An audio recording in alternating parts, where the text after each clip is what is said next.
তুমিতো জানাই এই কবিৰ আৰু একো নাই এটাই মাথো কামিজ তাৰো চিগু চিগু চিলাই প্ৰেম নিশ্চয় এনেকুৱাই আৱৰণ খুলি হৃদয় জোৰাই 28 জুলাইৰ সন্ধিয়া নাহৰকটীয়া ক্ৰীড়া পেঞ্চনৰ প্ৰয়াত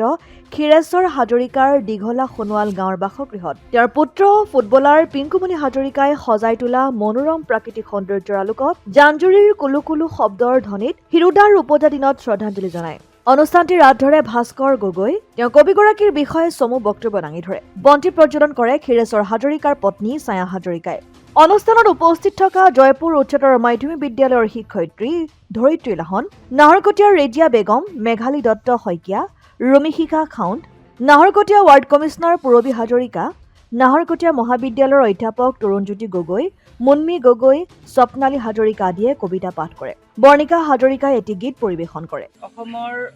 প্ৰখ্যাত কবিসকলৰ ভিতৰত প্ৰিয় হয়তো বহুতৰে প্ৰথম প্ৰিয় কবি হীৰেণ ভট্টাচাৰ্য কাৰণ কেলে যি সময়ত নৱকান্ত বৰুৱাদেৱৰ হওক বা নীলমণি ফুকনদেৱৰ কবিতাসমূহ কিছু বৌদ্ধিক আছিল জটিল আছিল সেই সময়ত হীৰেণ ভট্টাচাৰ্যদেৱৰ কবিতা সাধাৰণ মানুহৰ বা ছাত্ৰ ছাত্ৰীৰ মানে মনত সোমাইছিল চুইছিল এতিয়া যেতিয়া নাহৰকটীয়াৰ পৰা ক্ষীৰোদ কোঁৱৰৰ ৰিপৰ্ট অসম আদিত্য NKS হুণ্ডাইলৈ স্বাগতম নৰ্থ ইষ্টৰ প্ৰথম GDSI 2.0 ফিচাৰ্ছ ডিলাৰ হৈছে NKS হুণ্ডাই অত্যাধুনিক সা সুবিধাৰে তৈয়াৰী most আপডেটেড হুণ্ডাই ডিলাৰ এতিয়া ডিব্ৰুগড়ত আমাৰ NKS হুণ্ডাই ডিলাৰত open sales consulted room customer ৰুমৰ লগতে